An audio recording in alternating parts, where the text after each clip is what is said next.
we are talking about OpenGL programming and concepts. This is Linux.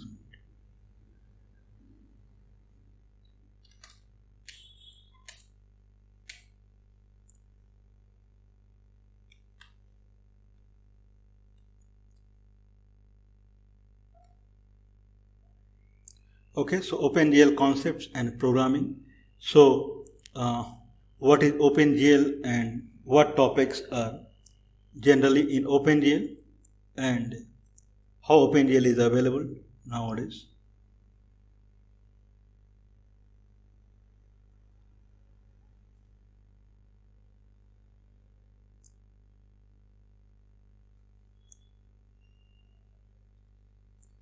Okay, so OpenGL, it is open source library. The way name is OpenGL, and it is for 3D programming, so 3-dimensional models that need to be drawn. Then we'll talk about its topics and how OpenGL is available nowadays. Means OpenGL being a C library, how it is available in other languages.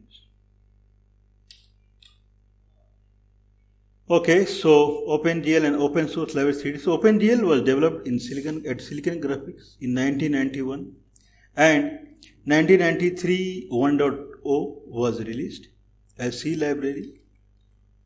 Okay, so 2004 shaders programming language GLSL 1.0 was released, and with 3.3 shader GLSL 3.3 it became a kind of a landmark and milestone. So people started using it kind of extensively. Okay, and 4.6 is the latest version that released in 2017 with GLSL 4.6. Since 2006, it is a kind of a non-profitable technology consortium, Khorons Group. Say it is managed by that group. Okay, so there is an embedded version also, means subset of OpenGL, kind of a short version, curtailed version of OpenGL that is called OpenGL ES, OpenGL for embedded system, and it was released in 2003 1.0 and it was based upon 1.3 OpenGL. So it's called OpenGL ES, and the shaders language that is supported through OpenGL ES is GLSL ES. Okay, so GLSL ES 1.0 it was released in 2009 and it is based upon OpenGL ES 2.0. Now OpenGL ES 3.2 is the latest version and it is based upon OpenGL. So GLSL ES 3.2 is the latest version based upon OpenGL ES 3.2. So OpenGL ES 3.2 in embedded area. So this is the latest and it is released in 2009, being OpenGL 4.6 being latest. Okay, so OpenGL topics if we see, then we have kind of introduction like state management, display list, GLU, GLUT, kind of utility library, swap buffer. Then we have drawing primitives like OpenGL is a kind of it's a low level library and we can draw polygon, but it's a limited up to quad only. So like point, lines, triangles, quad, that we can draw. So drawing primitive and state management. So another is viewing. There are many matrices for viewing. There are kind of pipelining. So that is in viewing, like where the camera would be, where the model would be, and how camera moves, model moves, and what is the projection, and what is the scenery, and what is the mathematics behind the camera model. So that comes under viewing, and everything is managed by matrices. So there is nothing kind of real based graphics here. So everything is kind of pixel based. So everything depends upon the matrices. So that is a viewing.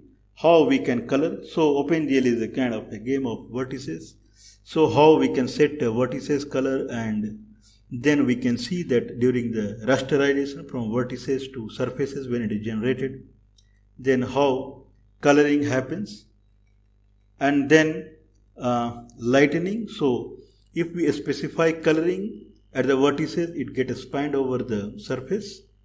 Then we can specify lighting also through, so we can specify normals at the vertices, and then few material property and light source property if we set, then lighting also spans on the surfaces. So these are the topics. Then we have kind of blending.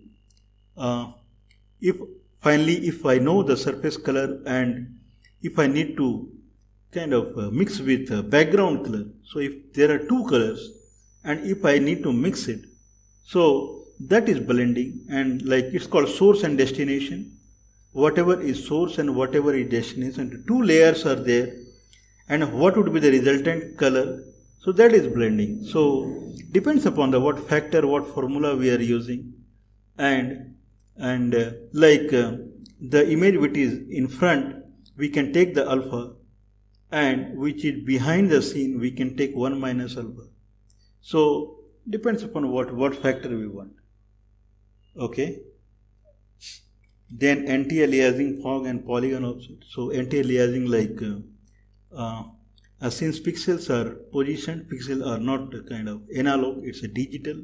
So there is a high chance that there will be kind of stair kind of scenario where one pixel to other pixel, if we choose, then it won't be a straight line. So there will be aliasing. So how we can do anti-aliasing, fogging and polygon offset. So those things we'll see.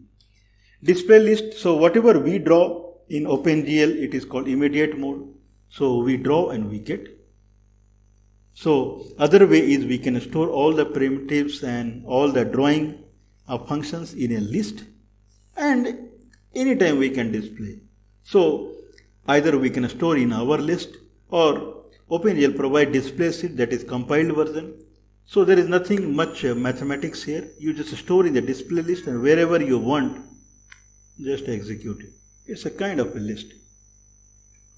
Okay, so pixel operation, how imaging happens. So how images are stored in a file. If images are stored in a file, then how it can be manipulated to come to a frame buffer, or frame buffer itself, if we see, then it can be transferred into image pixels, and that frame buffer pixels, how we can further use for further processing, we can store it and then again mix it with someone, and then again so this is pixel operation.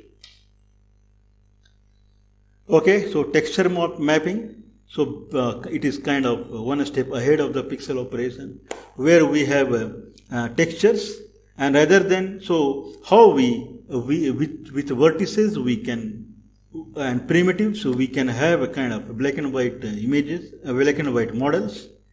If we want to color it, then either we have to place lighting or color the vertices, but we won't get, like someone has to draw a wall, or someone has to draw earth, someone has to draw aeroplane, then there can be hundreds of vertices, and it's not possible by any human that hundreds of vertices he can put color in a way that it will appear as an aeroplane, it will appear as a wall, it will appear as a earth. So we can just paste the texture. So pasting a texture means we changing the color of the vertices in a way it should be. So if I change the color at the vertices, the way we talked, coloring. So if we change the color at the vertices, then for the final surface, that is kind of estimated in the rasterization process that we'll see in the display in the pipelining. So there so we get the surfaces. So texture mapping is nothing but setting the color at the vertices, and those colors will be taken from an image or from frame buffer or whatsoever. So texture mapping is a kind of very big thing. Means without texture mapping, OpenGL cannot be considered, because there has to be coloring, and if we set color at the vertices, there is a limitation. So texture mapping is the color of the vertices are kind of estimated through texture mapping. So textures. Okay, there are various frame buffers, and so that we'll see, like color frame buffer or alpha frame buffer, stencil frame buffer, Caesar frame buffer, accumulation buffer. There are various testings we will see. Tessellation, tessellator, and quadrics for the con. So OpenGL can draw surface polygon. There are convex. So convex means any two vertices. If I take any two vertices and we draw a line, it must fall inside the polygon. So that is convex polygon. If it falls outside the polygon, so that is called concave polygon. So concave polygon has to be converted into set of convex polygons. So who will do that? So GL, there is a GLU library, that is a GL utility library that we'll see in the introduction. GLU. So we have GL, GLU, GLUT. So there are GLU libraries, and if we use that library through its kind of grammar, then it would give a set of convex polygons from a single concave polygon. Or if a concave polygon has, if there is one convex polygon is there, but still there is a hole inside it, or it's a kind of self-intersecting edges are there, like a star kind of formation. So means the polygon which is kind of like two vertices are intersecting each other outside the polygon. So those kind of objects we go through tessellators. Okay, then we have quadrics. Like if we have tessellated convex polygons, then we can use those in kind of a polynomial function where x to the power is more than 1, like 2. So like a sphere and circle in 2D, 3D objects. So there we will use kind of quadrics. So we can have a sphere, disk. So these kind of shapes we can get through quadrics. So these are GLU specific APIs that is built upon GL, and they provide extra facility like tessellation and quadrics.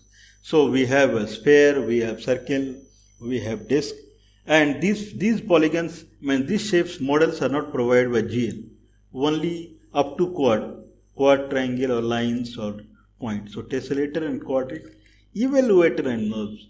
So splines or Bezier curve. So like if I want to draw a Bezier curve or Bezier surface, okay, so then means it has importance. Like if I see Bezier curve, there are a few control points, like four control points are there. Through 4 control points, I can draw a nice curve which has kind of 40 points. So rather than 40 kind of vertices which we use, or we have 200 vertices. So rather than 200 vertices, it's nice to have only 4 control points, and we can use some mathematics like Bezier equation. So how we can, so if I have a Bezier equation through which, so Bezier equation is there, and if I pass in that equation our control points, it comes up with a kind of a equation of a curve with hundreds of vertices. Who will do that? From Bezier curve to and control point to actual vertices. The evaluator does that.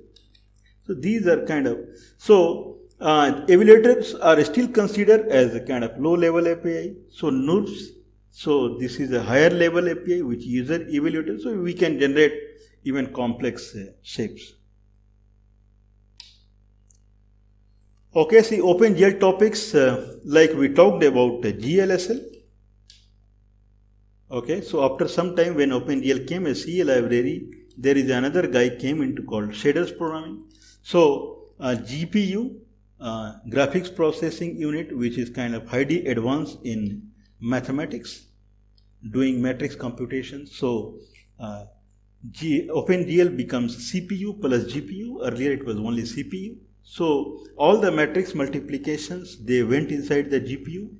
So if it went inside the GPU, the part of the kind of whole process computation that went to GPU. So GPU kind of is a programmable device, and which does kind of arithmetic logic, like computation of matrices. So GPU understand a language called shaders language, and then there is a way to use the GPU. So in that we kind of we can see OpenGL pipelining and various shaders. So these shaders language, they are compiled and they are fed into the GPU, and then GPU takes the input from the CPU and it processes it, and then it gives back the output that is again used by the CPU in the kind of OpenGL pipelining.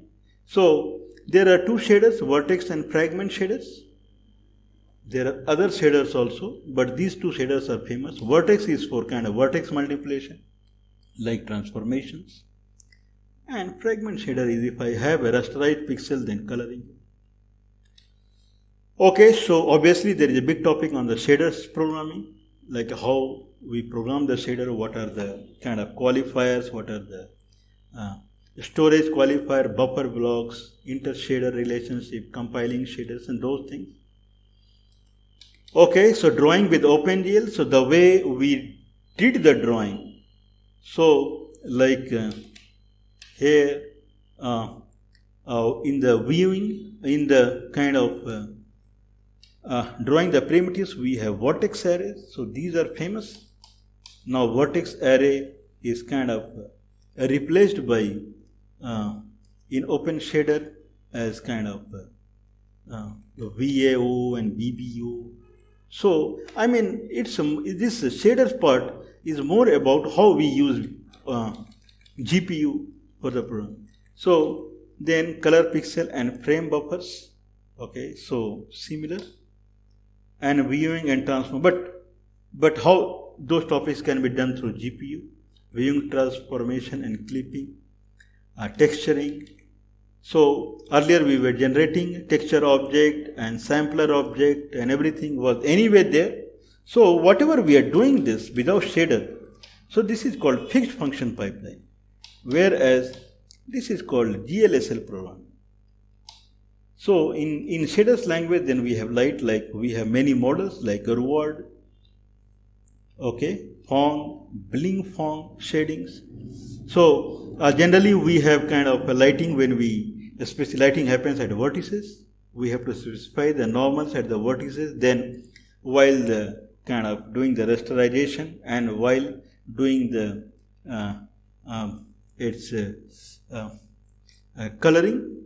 So at that time we think about the pixel color, but other than setting the normal at the vertices, we can kind of think about lighting at the pixel level also. The way texture happens at pixel level.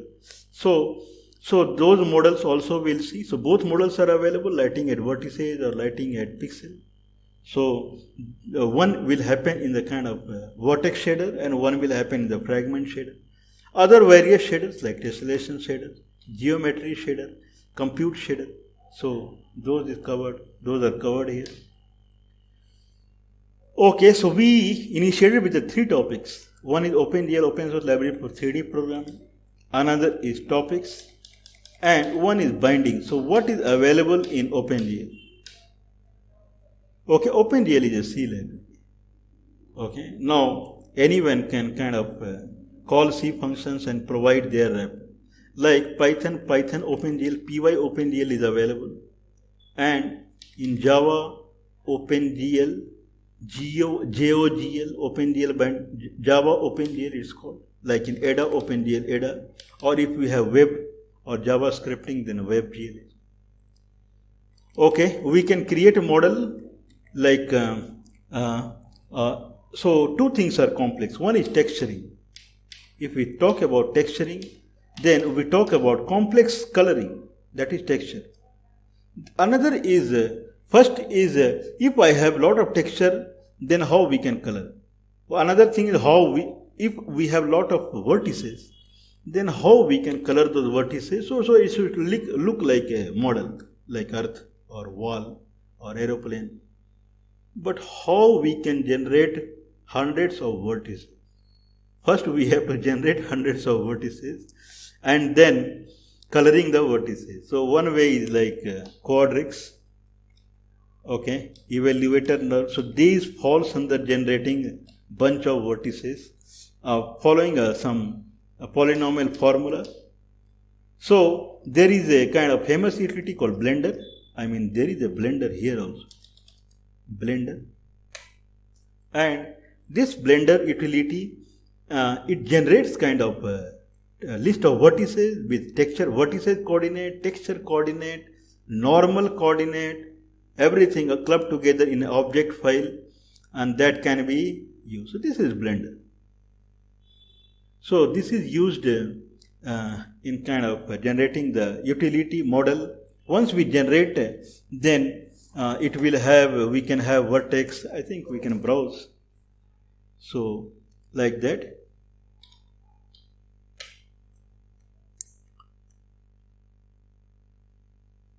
It's a text file it generates.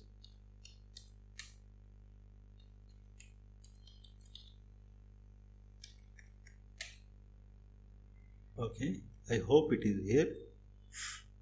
Oh, it's here. Like it is a one sphere.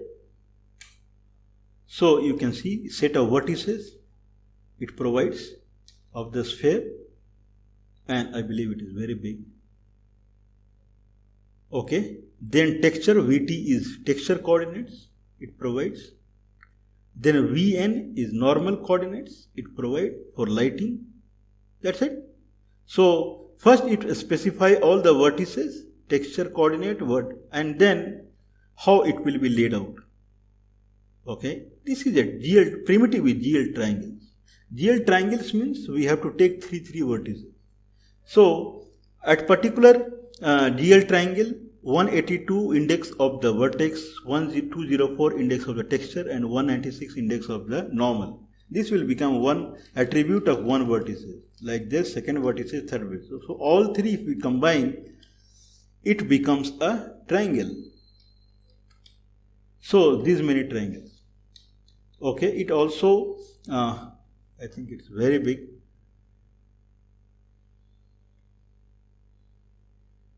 Okay, we can also kind of add material properties also for lighting. Okay, so this is about Blender. Okay, so we'll have one chapter called Introduction, like we talked about introduction. So we'll have one chapter about introduction. Okay, so state machine, OpenGL is nothing but a state machine. What we do is like we specify color of a vertex, and color of the vertex, if I don't change, then that will be applicable for all the vertices. So whatever the property we specify, it remains. If I set a kind of a projection matrix, if I set a view matrix, if I set a model matrix, it remains, it persists. Okay, so if I said that I want a depth buffer, I want the background color, GL clear color like this. So it's a kind of whatever modes we are setting. So OpenGL supports various modes. OpenGL various modes, one set is remembered throughout application. Modes are considered as states. Okay, like vertex color, I am enabling depth buffer, projection view and transformation matrix. Models behave like states which is retained unless modified. If I don't modify, it will be retained. So all attributes which are modified, set of all attributes, we call it a state. Set of states, it's a state machine. So if I change a state, so then it enters into another state. So it's a kind of a state machine. Okay. Okay, so it's like a state machine. State machine, it will typically have states. Okay, so kind of there is one state, there is another state, there is another state. Okay, so this is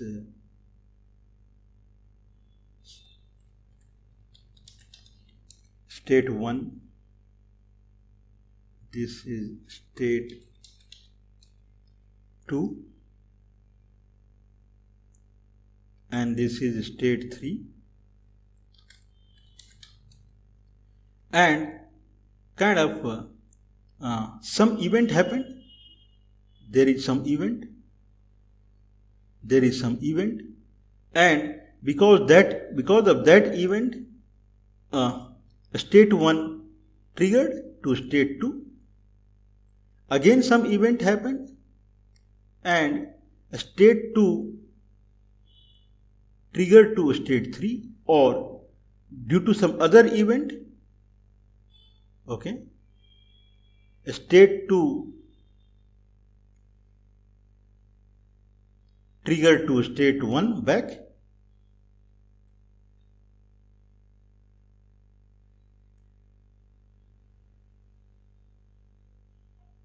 Okay, so this is kind of a state machine. So OpenGL has a state 1. If I modify something, it enters into state 2. If I modify something, it may go back to state 1 or it may come to state 3. It is something like that. Okay, so it behaves like a state machine. Okay, in what state it is? It can be correlated with kind of few functions like OpenGL get float, boolean, get pointer. In lighting also there is a GL get light or something. Some functions are there through which we can kind of query different states. Okay, so in introduction we have OpenGL pipelining. How OpenGL works? OpenGL has two sets of entries. One is vertex data. Means I think I am kind of reiterating again. So there are two things that are complex and very important. One is bunch of vertices and another is bunch of coloring of the vertices, that is called texture. So bunch of vertices and bunch of coloring of the vertices, that is texture. So both are kind of provided by Mr. Blender. Okay, so in pipelining we have two input. One is vertex data, bunch of vertices, and bunch of texel, the kind of texture data, means called pixel data or texel. Okay, we can store it in a display list, or we can go with the evaluator for the complex drawing or tessellation whatsoever, and then with some primitives, okay, and some transformation, then we come to kind of vertex data, okay, with evaluators and tessellator, and then with transformation it ends up in a kind of different set of vertex data, and if we apply a primitive, then it becomes a shape which is kind of rotated or translated or whatsoever. Once it is decided, then we go for rasterization. It is kind of estimating the surfaces. I mean, all the surfaces, pixels will be estimated, and then we'll go for coloring. Okay, so this is from top side. Now from bottom side, if I have a texture, then texture will go for pixel operations like kind of a clipping or any transformation on the texturing. Once it is done, then two sides, from this side and from top side, one is vertices, and other side is vertices color. Both get added in the rasterization. One is rasterized, then coloring happens. Okay. Okay. So there is another guy called texture assembly. We can do other manipulation of texture assembly. We'll talk little more about it. And once rasterization happens, then we color it. Then finally we send it to frame buffer. Frame buffer is again an image, like whatever I'm seeing on the screen. Now I can just have an image, like I pressed a print screen, and whatever there in a frame buffer, it can be saved as an image. So frame buffer, whatever finally we draw, it can be saved as an image, and after some pixel operation on the image, then it will become a really image. So frame buffer can also come as, again, it's a kind of a feedback. So frame buffer, so there is a frame buffer object for that. So where we can kind of generate images from the frame buffer, and then that can also be fed. So then then after pixel operation it go to rasterization, or the actual texture we had earlier, it will go to texture assembly, and then so rasterization has three input. One is from vertices, one is from pixel operation, one is from texture, and then it does rasterization plus fragment operation, then again it comes to fragment. This is called OpenGL pipeline. From texture input and vertices input, and then doing all the kind of computations in between, so many, then end up in rasterization and coloring of the pixels, and then end up in the frame buffer that we see. Okay, same frame buffer we can save and we can store as a pixel and again use for manipulation, okay, as a feedback. So this is OpenGL pipeline. Okay, so in the introduction we have topic for GLU, GLUT and extension API. So OpenGL GL functions are anyway, these are GL functions, so top APIs. They are used for drawing primitives, coloring, lighting, texturing. There is another guy called GLU. GL is kind of written on top of GL. It calls GL functions, but it provides higher level API like polygon tessellation, quadrics. Okay, so these provided by GLU means like complex shapes like disk or sphere, cylinder, partial disk. So these kind of complex shapes are provided by GLU, which internally uses GL primitives like line, point, and triangle, squad, so whatsoever. So GL, so as per the diagram, GLU sits on GL. GLU provides complex kind of in projection matrices also, like GL kind of perspective projection that is not provided by GL. So we can consider whatever is not provided by GL, it provided by GLU. Okay, so kind of extra fill-up. Okay, now if we want to draw everything, then there need to be a windowing system. So GLUT, so GLU toolkit, it provides a windowing system that is independent of the OS. So we can use on the kind of Windows, Linux or Mac OS, same API. So that is GLUT. The GLUT sits upon GLU or GL, okay, and it has direct access on the OS and drivers, whereas GLU does not have direct access. GL has direct access. GLU is just a kind of whatever is lacking in GL, it is provided by GLU. Whereas GLUT provides windowing system, so it has to use GLU, GL and directly the drivers. Okay, there is extension libraries also, and that application can call. So one application can call GLUT, GLU, GL and extension library. Okay, so that can access the hardware directly. So these are the topics. So these are topics we kind of listed at the beginning. Okay, so we have like state management and display list. This is kind of instead of display list, it is OpenGL pipelining.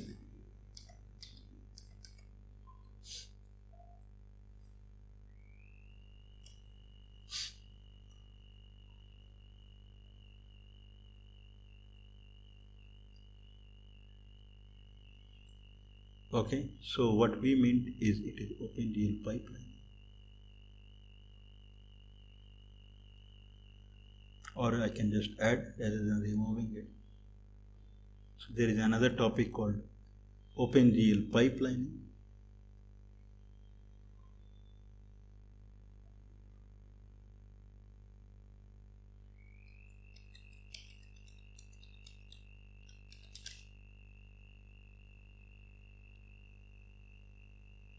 Okay, so OpenGL pipeline.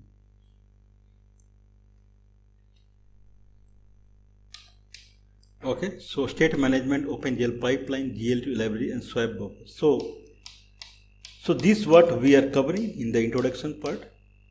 Okay, swap buffer is like there is a buffer. We talked about frame buffer here.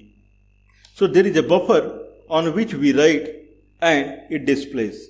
So whenever we want to kind of any modification in the buffer, we write in the buffer in that particular area and we display it. Okay.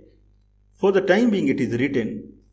Okay. So either we cannot see anything. So there is a double buffering. Like if we need more frequency, like movies and those where 60 FPS are required frame per second. So there we cannot afford like stop showing and then it will flicker. If my drawing is simple, then it will take no time in drawing. So I can draw and show, But in complex, in motion, in movies, like where we need a kind of 30, 60 FPS, there we maintain two buffers. One buffer will be on show. Okay. So one buffer will be called a back buffer and front buffer. So front buffer will be on the display always. And in back buffer we write. Once it is done, then we execute a command like glut swap buffers and it swaps the buffer. Then front buffer goes in back to be drawn and back buffer comes in front. So swapping doesn't take any time. So there is no flickering. Now back buffer is ready to be drawn. Now if I draw on back buffer and fires a swap buffer, then back buffer will come as front and front will go in back. So this way we can provide kind of high speed graphics. Otherwise, if I take out the buffer for drawing and it will be high speed, then there will be a flickering. Now there is no flickering. Okay, only time goes in swapping it, so there is no time in that. Okay, so we are now free to draw on the back buffer while the front buffer is always it is being displayed. Okay, now then it is going to graphics pipeline. So rendering pipeline is kind of concerned about two things, back buffer and front buffer. And when we write in the back buffer, we fire a command called glut swap buffers and it becomes front buffer goes back and is ready to be drawn. Okay, so this is swap buffer concept. Okay, so in lab session, we'll see how Mr. Blender does the magic. So we talked about Blender tool. So how it does the magic. So kind of we will draw aeroplane. Now we have bunch of vertices and we'll draw a sphere and we'll put a texture on it. We'll draw aeroplane, we'll put a texture on it. Okay, so we have kind of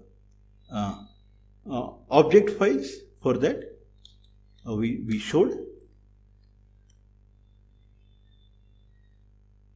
Okay. This is a sphere.opt. Like that we have aeroplane also. Okay, so there is the aeroplane.opt. So these are generated through kind of Blender tool, and we will use this. So we have ready-made files to convert it to vertices and textures, and that will show. Okay, so this is the program that we have written to show it. Okay, we have the program, so we'll show it.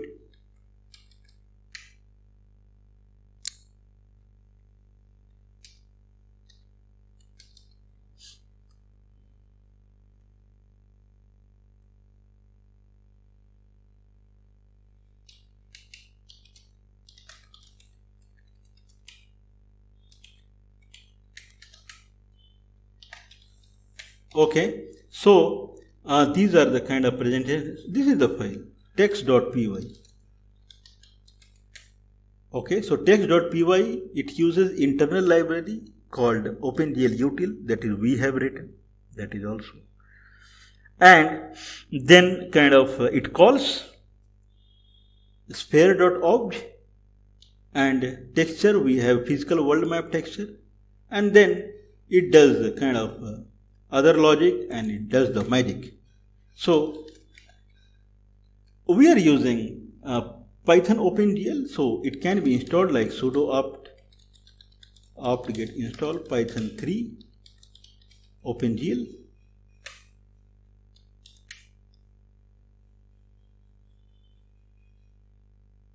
It is installed. We can check it tpkg-l grep OpenGL grep Python or E grep minus I minus E. Okay, so we have Python OpenGL version 3.1.5. It supports 1.4 as a GLSL. Okay, so we'll execute this. Python 3 text.py. We really get an earth. Okay, so this is a sphere.obj file which gives the vertices, and on top of it we draw a vertex. So what we are drawing is, there is no shame in showing that.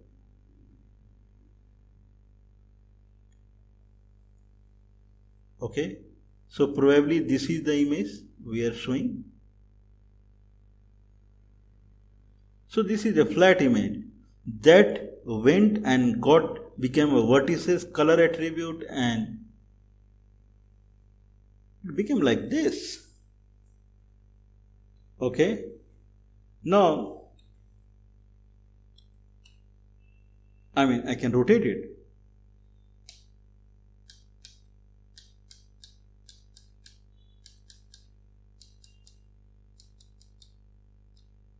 I can scale it.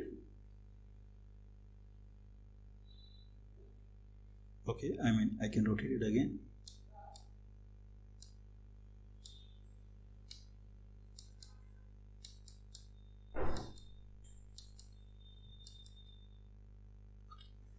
Okay.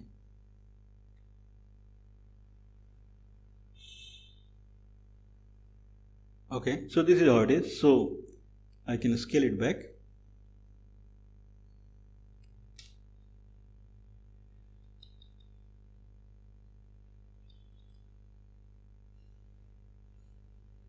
Okay, I can rotate in this fashion also, like the earth revolves around sun.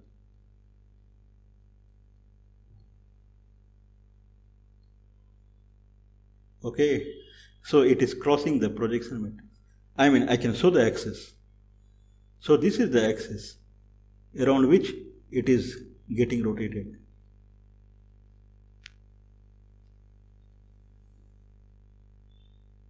Okay, so front portion is little bit cutting, so that we can resolve like. Okay, now I can rotate.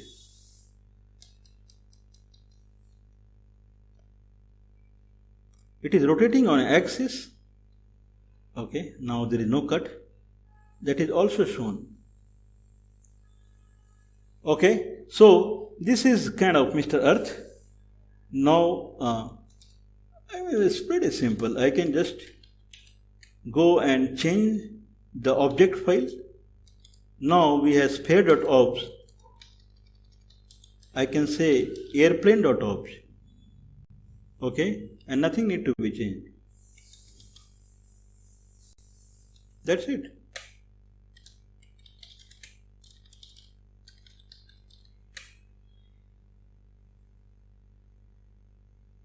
We really have one aeroplane.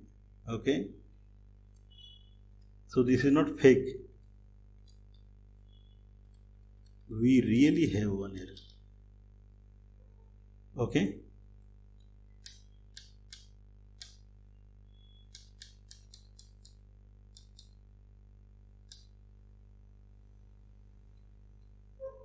This is really aeroplane. And it is really flying.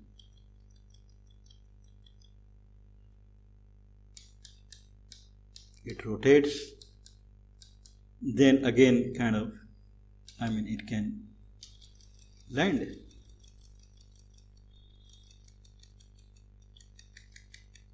Okay, we can move up also. We can move down, right, left, or we can move along the fixed y-axis. Okay, or we can move along the nose.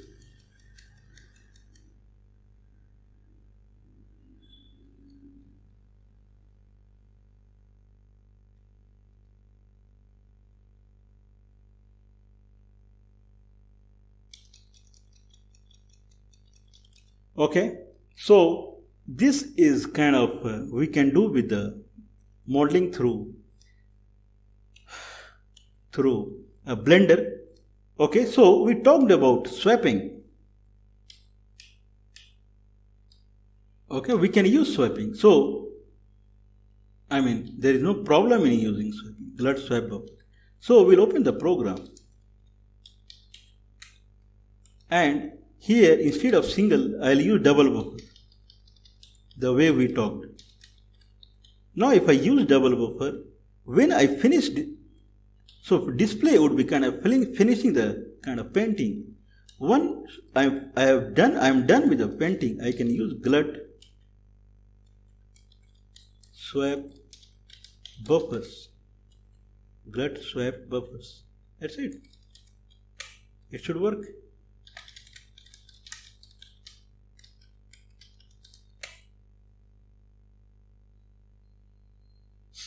It works.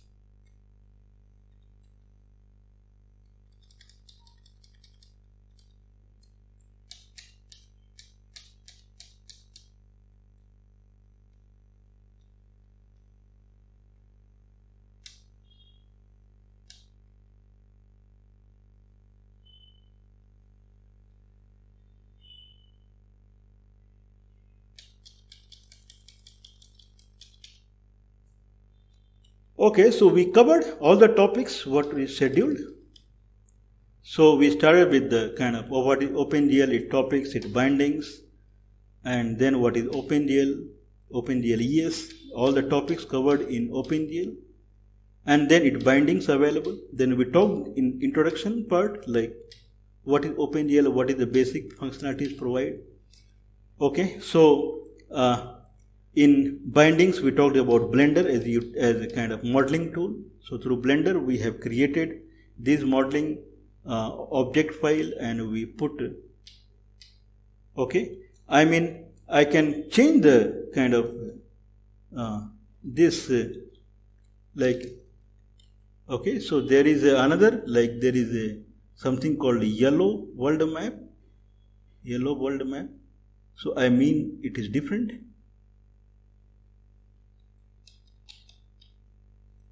I can just copy and text, and then where we are drawing, so I'll use earth only again,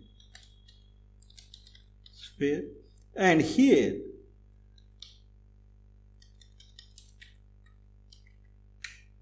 okay, yellow world map. That's it.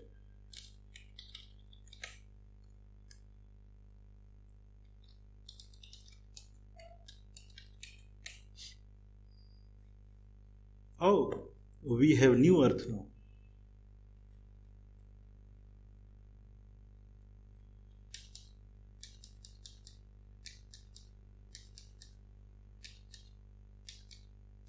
That's it.